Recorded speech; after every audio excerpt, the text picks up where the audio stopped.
The last light slipped behind the red bluffs, and I rode into Dry Willow with winter dust salted into my coat and the kind of tired that makes a man count his joints. 6 years alone had planed me down to plain boards, hands to work, back to carry.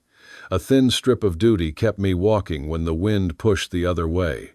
People say time heals. Time does not heal. Work distracts. Silence hardens, and the ache sets like a knot in seasoned wood that will not plane out no matter how you sharpen the blade. You learn to carry that knot.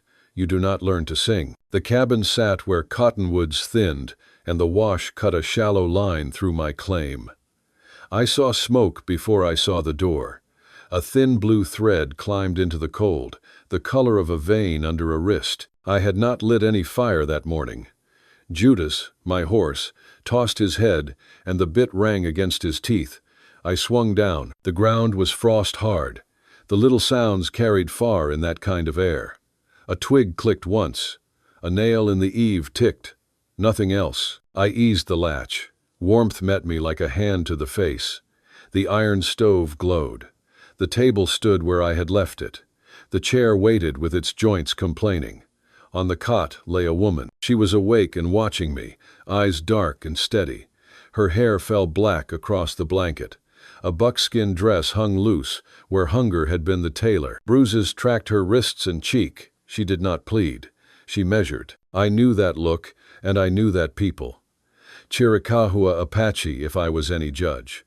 Years back I had scouted along the San Carlos and learned more than trail signs.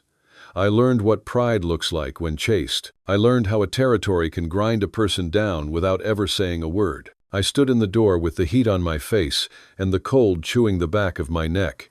A dozen thoughts jostled. Drag her out and bar the door. Let the night finish what someone else started. Safer. Simpler. The valley had taught me such arithmetic. But another thought rose up and would not sit down.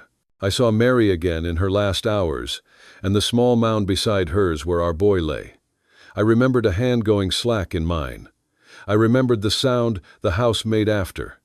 I am not much for words. When words go, the hands remain.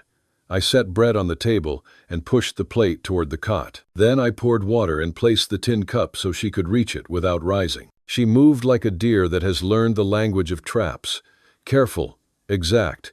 The blanket slipped from one shoulder and showed the rope marks. She tore the bread in small bites. Her throat worked like it hurt to swallow. I sat on the stool. We watched the fire. The stove ticked like an old clock. I touched 2 fingers to my chest. Boone. She mirrored the gesture to her own chest. A single word.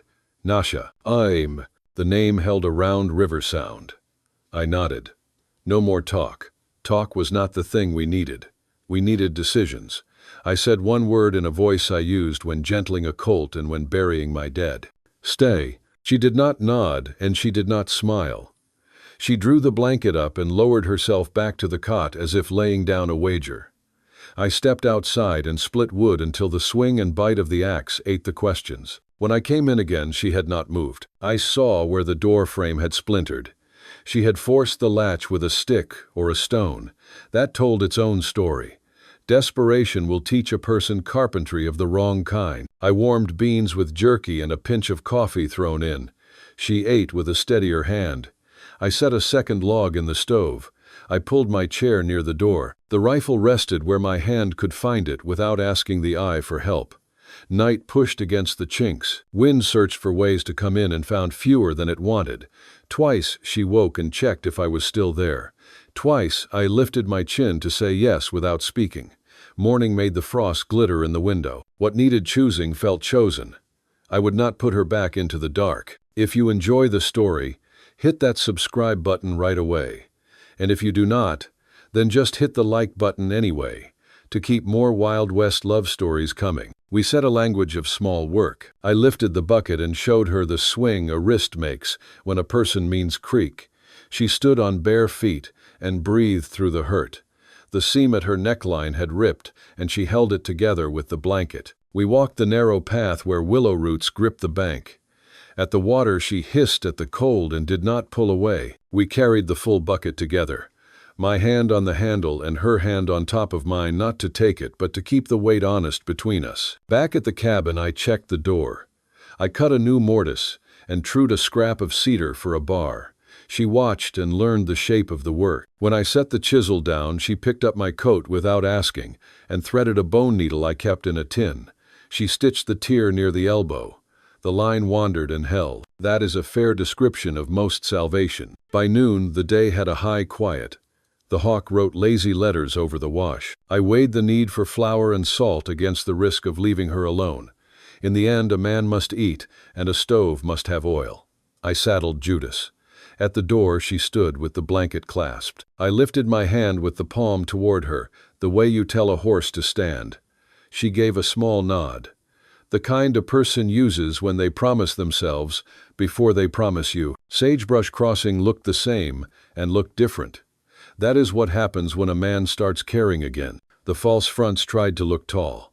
The church leaned. The saloon did not. I bought what I needed and kept my hat brim low. Jackson Crowley hung his elbows on a wagon wheel and spat a news seed at me. Heard a pair from down San Simon way are sniffing around about a runaway Apache gal. Say she stole. Boys are mean as hornets and smarter than hornets only by accident. Keep your gate closed. I keep my own counsel, I said. I took the long track home. The chimney smoked just right. Inside the coat lay folded on the chair back. The floor had been swept with a willow broom I had never used well. The room felt occupied instead of invaded. It was the first time since Mary died that the second plate on my table was not a ghost. We ate. The silence changed shape. It set like good mortar between bricks. It held.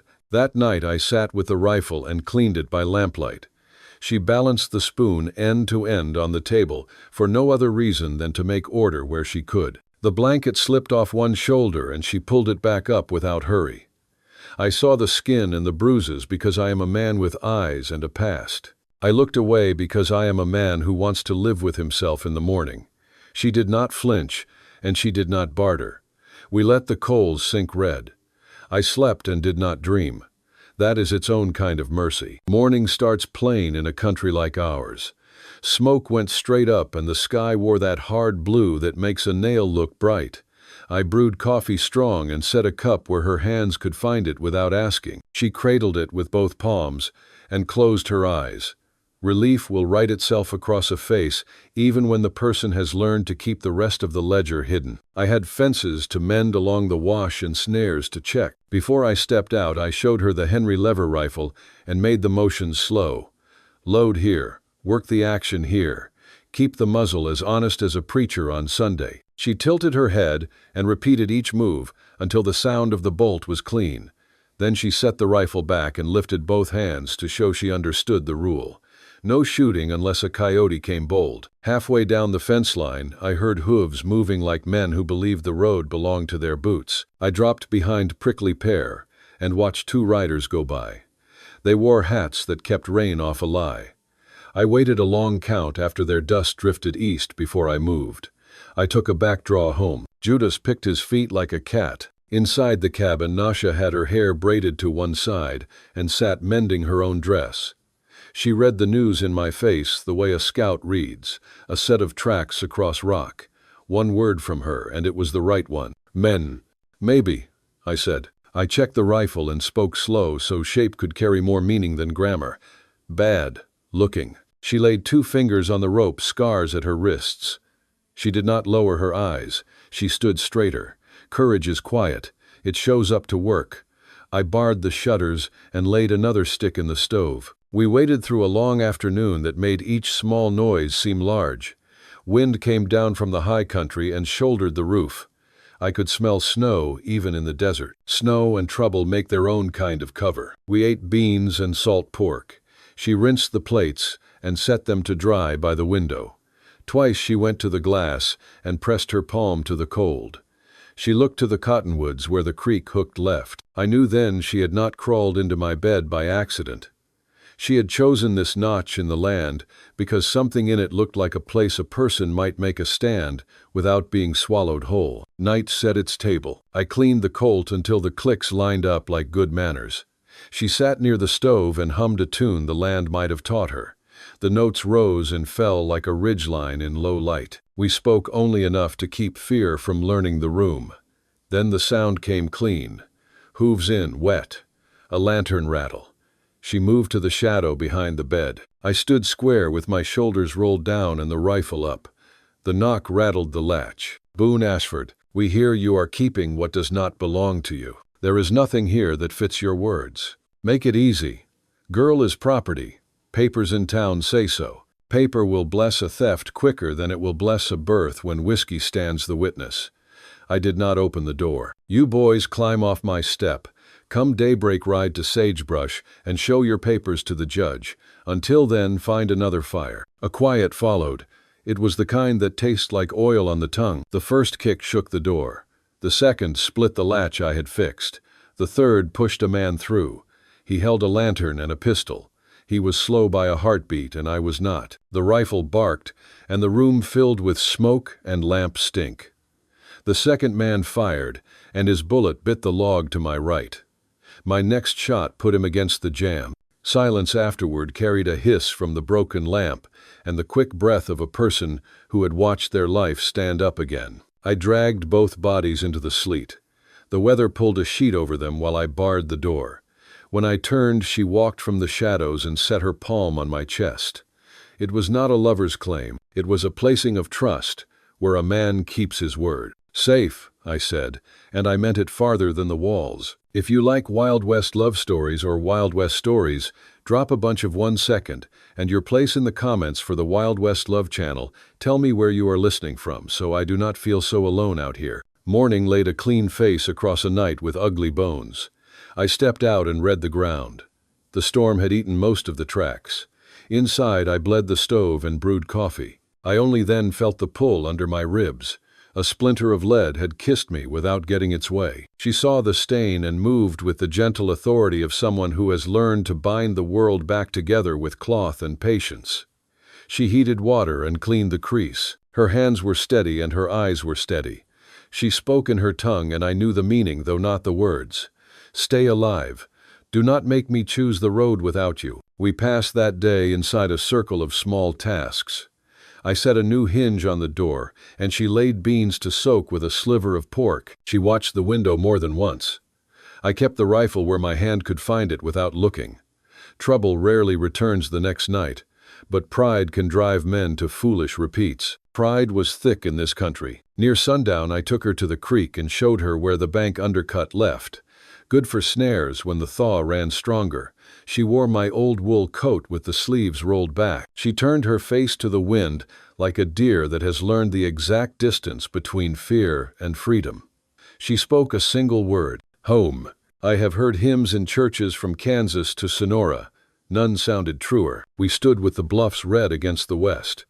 I felt a slow unwinding in the ribs where a man keeps the future he is willing to believe. Back in the cabin, I fetched a second chair from the shed and set it by the table. I had left it out there since Mary. Rooms can feel smaller when you bring the right things into them. They can feel more honest, too. Nascha ran her hand over the back rail and found the shallow scratches a boy's knife had made. She did not ask and I did not tell.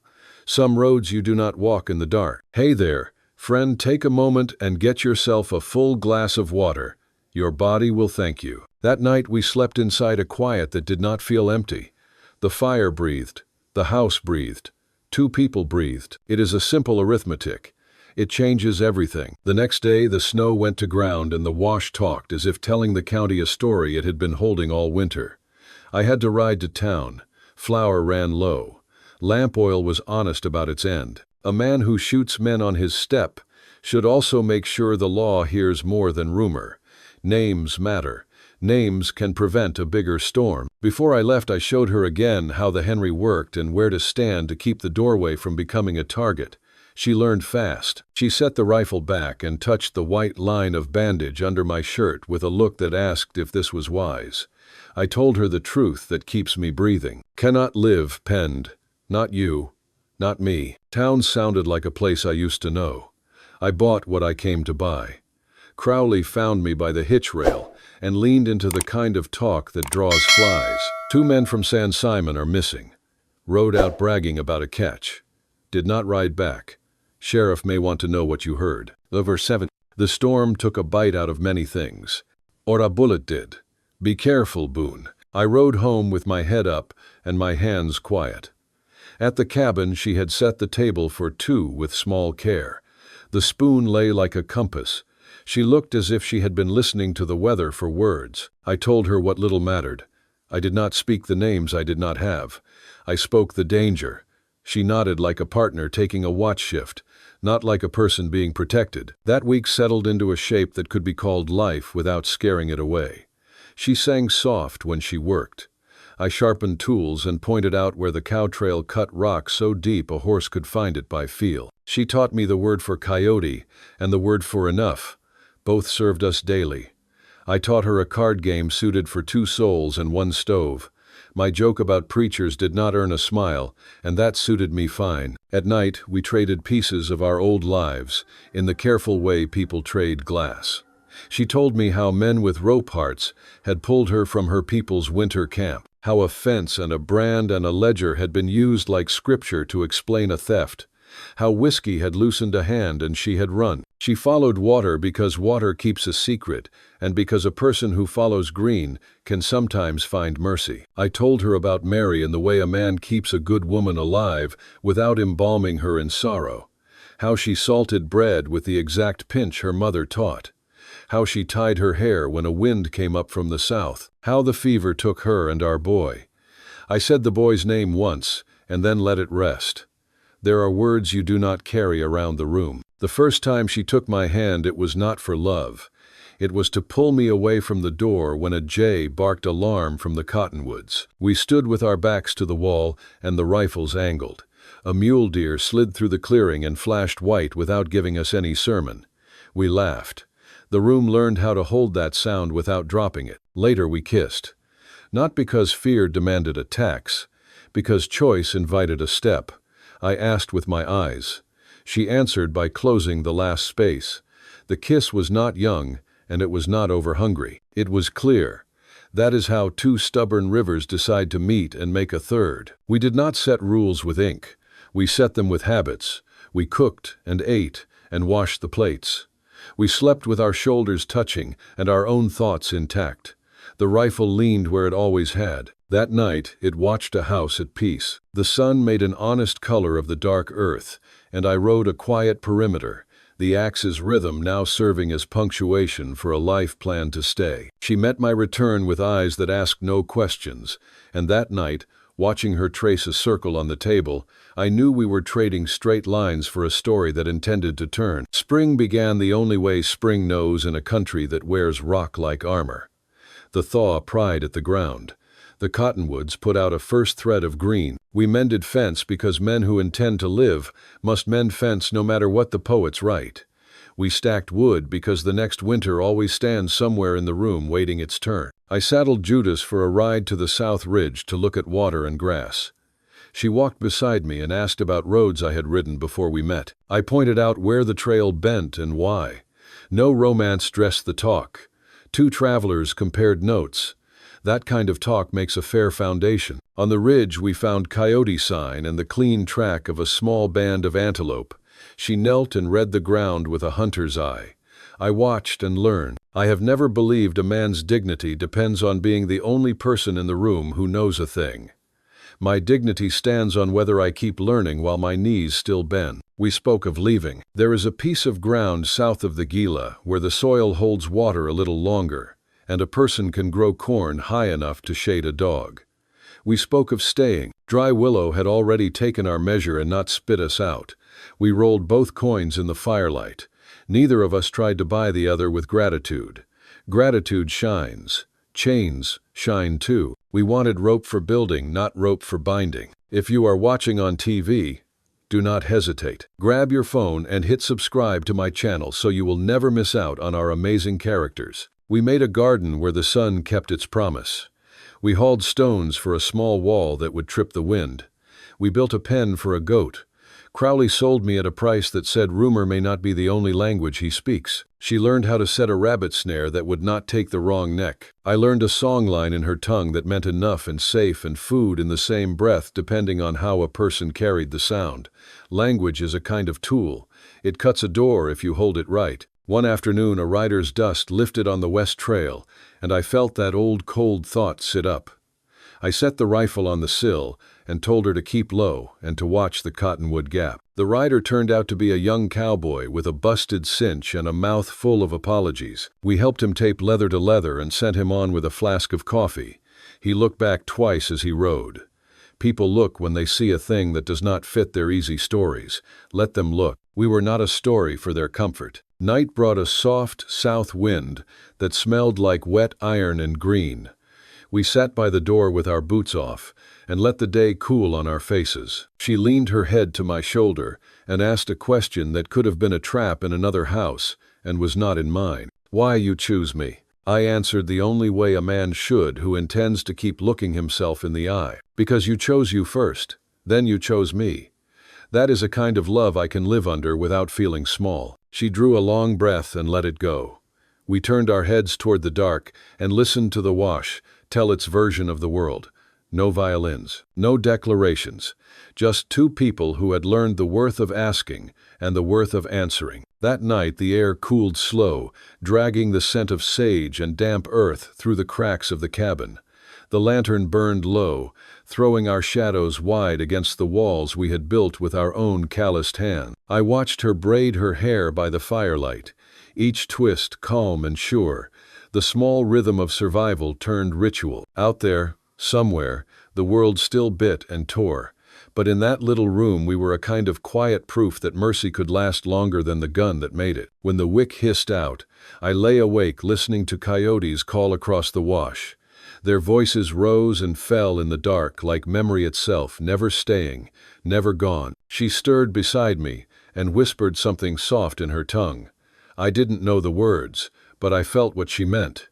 Some prayers don't need translation. Morning broke gold and hard.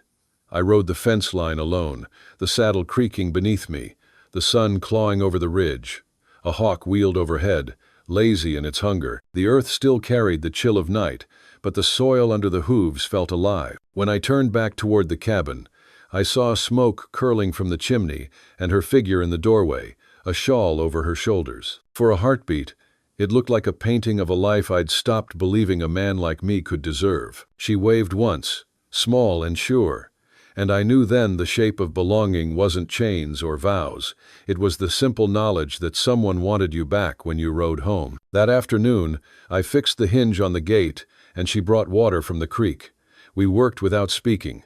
The rhythm of metal and splash, hammer and breath, said enough. Later, when the sun leaned west, we sat on the porch with coffee gone cold, watching the sky bleed from blue to rust. A line of cranes cut through the air high above, heading toward places we'd never see. She asked what I was thinking. About how far a man can travel without moving, I said. She smiled, eyes half closed.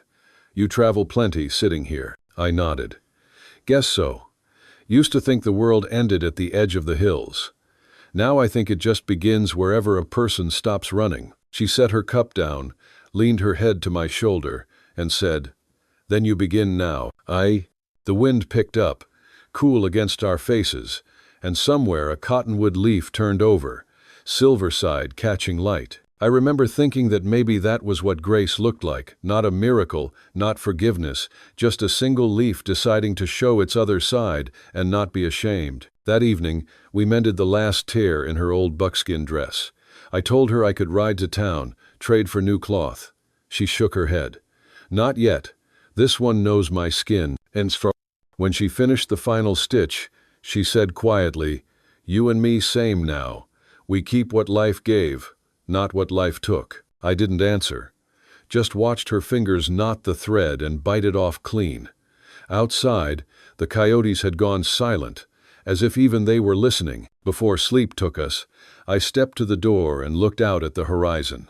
The stars had come clear, the kind of sharp you only get after rain. I thought of every road I'd ever taken, all the dust, all the noise, and how none of it had led me to peace, until a woman half-starved and half-wild broke my latch and made my cabin into something like a heart again. When I turned back, she was already asleep, one arm across the empty half of the bed that wasn't empty anymore. I lay down beside her, and the last thing I heard before sleep was the steady pulse of her breath matching mine, like two metronomes finally finding the same beat. Outside, the land waited quiet, wide, alive, holding its breath for spring to stand up and take its first step. Spring stood up in full and took a step.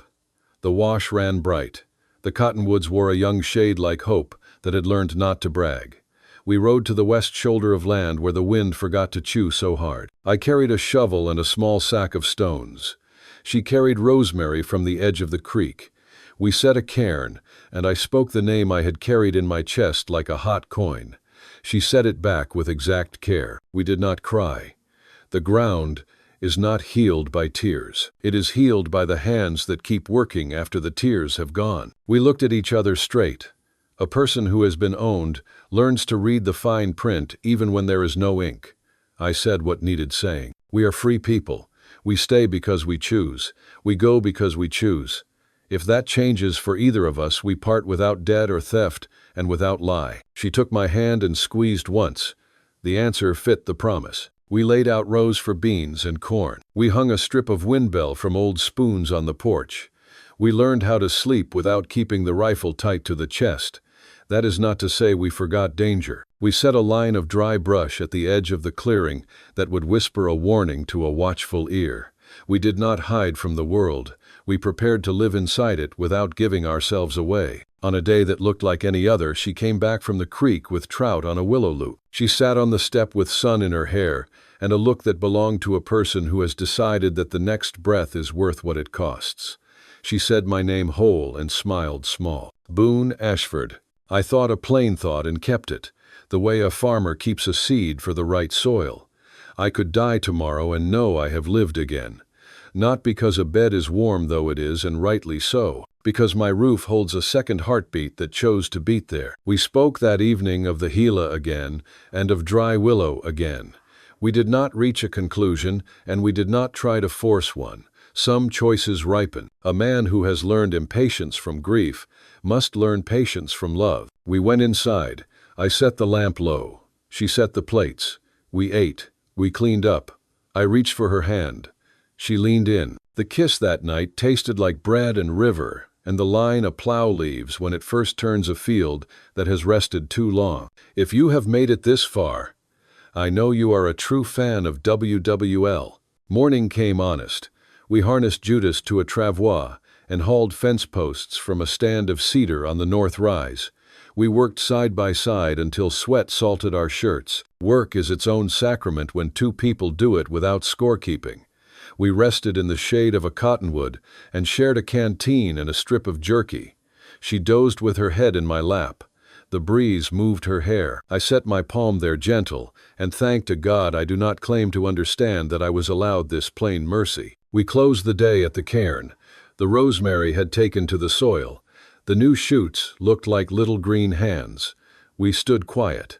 Then we walked back with the sun making long shadows that did not frighten us. The cabin waited with its oiled latch and its scrubbed table and its second chair that had found its way home. The rifle leaned and did not mind that it had become an instrument of last resort instead of a first language. This is a story about healing that does not lie about scars. It is a story about freedom that does not confuse loneliness with liberty. It is a story about trust that puts two sets of feet on the same floor and asks them to move in rhythm without stepping on the other. It is not perfect, neither are we. It is human, and it is open, and it is ours. The trail runs west like a dare, and south like a promise. We will ride one or the other when the season and our hearts agree. Until then, we will water the row. We will mend the fence. We will keep the door oiled, so that a person who needs mercy can open without breaking it. The nights after that turned softer, as if the land itself had forgiven us for surviving. The wind still came down from the ridges, but it carried more music than bite. When I lay awake, I could hear the wash running steady, and Nascha's breathing keeping time with it. She always slept light, like someone who'd been chased too long to trust silence. Some nights, when she stirred, I'd murmur, "You're safe." She never answered with words, just reached across the space between us until her fingers brushed mine, and that was answer enough. By early summer, the desert wore a strange beauty, not green like a river country, but painted in rust and sage. She said it was the color of endurance. "Pretty never stay," she told me one morning while she hung wet clothes by the line. "Strong stay." I liked that. Out here, everything that stayed was strong. We started working the soil proper, turning earth that hadn't been touched since the world was young. She taught me how to plant corn in small mounds instead of straight rows, so the rain gathered better. I taught her how to oil the plow blade, how to check the harness so Judas didn't pull raw. Each lesson went both ways, her past and mine, building something that didn't belong to either alone. When the first shoots pushed up, I felt a quiet pride I hadn't known since before the fever took my family. She stood beside me, dirt on her hands, sweat on her brow, eyes steady on that green. "We make new life," she said. I didn't say it out loud, but I thought maybe we had. Late one afternoon, a rider passed by, dust-caked, lean, the kind of man who never learned to knock. He asked for water. I poured him a tin cup and watched him drink. His eyes moved from me to Nascha and back again. "Didn't think I'd see a sight like that this far north," he said, voice flat but heavy with meaning. "You sure know how to live dangerous, mister." I set my hand on the table, fingers near the rifle but not on it. "I live honest," I said. "That's danger enough for some." He shrugged, finished his drink, and set the cup down slow. "World's changing," he said. "Not always for better." "Maybe not," I told him. "But we still get to decide which part we are." He nodded, half respectful, half confused, then rode on. Nascha watched him go, shoulders tense until he disappeared. "Many like him," she whispered. "Yes," I said, "but not all of them." That evening, I found her outside, sitting by the corral with a piece of willow in her hands, carving lines with a small bone knife. I asked what she was making. She didn't look up. "Memory stick," she said. "We carve when we live through bad times. To remember, not to fear." She handed it to me. I traced the grooves, circles, lines, marks like rivers meeting. "What's this one?" I asked. She pointed. "This river. Us." Then she pressed her thumb against my chest. "You carve next." I didn't know how to carve the way she did, so I burned my mark in the wood with a hot nail. It wasn't much, but she smiled. "Now both stay," she said. The next day, clouds rolled in from the south, thick and gray. Rain hit the roof heavy and quick. We stayed inside, mending gear and talking low. The air smelled of dust and coffee and the faint oil of the rifle I'd cleaned that morning. When thunder cracked, she flinched not from fear of the sound, but from what memory hides inside noise. I set the cup down and crossed to her. "It's just weather," I said softly. She looked up. "Not weather in here," she said, tapping her temple. "Storm's still there sometimes." I nodded. "I got one too." She smiled faintly, then leaned her head against my chest. We stayed like that a long time, the storm outside hammering against the walls, while the one inside both of us eased a little. When morning came, the world smelled new. The rain had washed the dust from the mesquite and left the air sweet. The field glistened, the corn taller, the soil dark as promise. Nascha stepped barefoot into the mud, laughing, her skirt wet to the knees. It was the first time I'd heard her laugh without restraint. It was low, rich, and full of something I hadn't known could live here anymore. "You sound like the land," I said. She tilted her head. "Then you love land again?" I looked at her, this woman who had broken into my cabin and somehow built a home there, and said, "Yeah, I reckon I do." That afternoon, she asked to ride Judas alone. I hesitated but handed her the reins. "Just the ridge," I said. "No farther." "You tubbling duck." She nodded and rode out, hair streaming in the wind, body straight in the saddle like she'd been born to it. I watched until she became a blur against the hills. When she returned, she was quiet for a long time before she said, "I saw where the river bends west. Someday we go there." Someday, I said. We didn't talk about leaving again that summer. The land was kind, the work steady, and the nights warm enough to sleep with the door open. Sometimes I'd wake and see her sitting on the porch, watching the stars. "What do you see out there?" I asked once. "People who gone before," she said. "They see us back. Does that make you sad?" She shook her head. "No, make me brave." Autumn came slow, gold creeping through the leaves. We harvested the corn together, the stalks taller than her shoulders. The smell of smoke and sweet earth filled the air. We laid the cobs in the shed, stacked neat and proud. "First harvest," I said. She smiled. "Not last." That night we cooked with what we grew, beans and roasted corn, and sat on the porch as the sky turned violet. I told her about the time my father taught me how to break a Mustang with patience instead of pain. She told me how her people sang to the horses, not to command them, but to ask permission. "You and me same," she said. "Different songs, same asking." When the chill returned to the air, I fixed the roof again, this time with her help. We worked until dark, then sat by the fire, tired and content.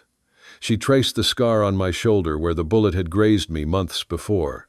"Still hurt?" she asked. "Not when you touch it," I said. She laughed softly, and the sound felt like home. One night, before winter's first frost, we buried the memory stick under the cottonwood near the cairn. "So ground remember," she said. "If we go, land still know our story." I looked down at the dirt covering the small piece of carved wood. "Think anyone'll ever find it?" She smiled. "Maybe. Maybe they need to." We walked back hand in hand, the stars sharp above us, the air thin and clear.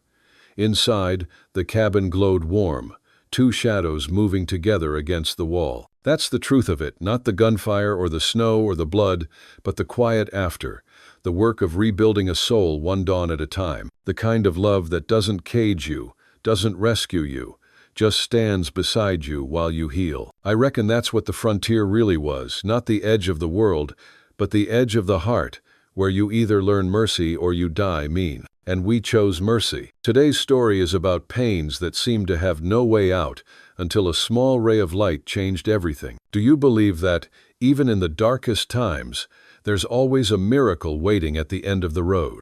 And if deep down you still believe that God is watching over you, quietly arranging everything, then right now, leave a comment "Amen" below this video. Because who knows, at the very moment you write it, a blessing may quietly find its way into your life. I saved a Navajo girl in the desert.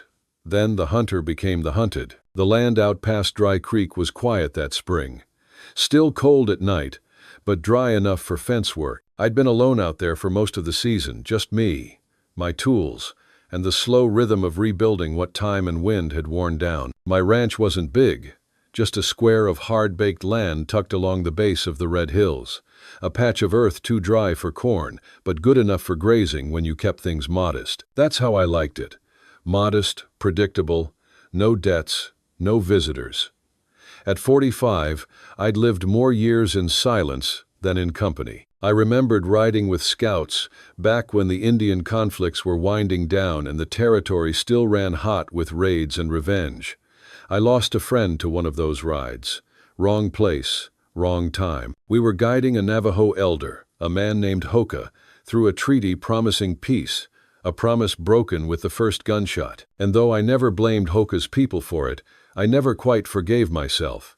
After that, I stopped chasing meaning and started building fences. No one could die from fence posts and dry cattle. If you enjoy the story, hit that subscribe button right away. And if you don't, then just hit the like button anyway, to keep more Wild West love stories coming. The world out here was brutal and beautiful, a landscape of contradictions. The red earth could swallow a man whole, but the sunsets painted the sky in a way that would break your heart with their beauty. It was a place where honor was earned, not given, and a man's word was a bond as strong as any chain. I had tried to forget the violence, to bury the man I once was beneath a layer of dust and solitude. But the land never let you forget. The wind whispered secrets, and the silence echoed with the ghosts of the past. I was stretching wire along the southern edge of my land when I heard it, a sound sharp enough to break through the hum of wind and hoof flies. Not cattle, not birds. Something human and in pain. I straightened up, waited. There it was again, a yell, quick, muffled, followed by the clatter of a runaway buckboard and a chorus of angry curses. My gut tightened. This wasn't a lost traveler or a drunken cowboy. This was trouble. I unlooped the reins from the post, climbed onto my bay gelding, and kicked toward the dry gulch.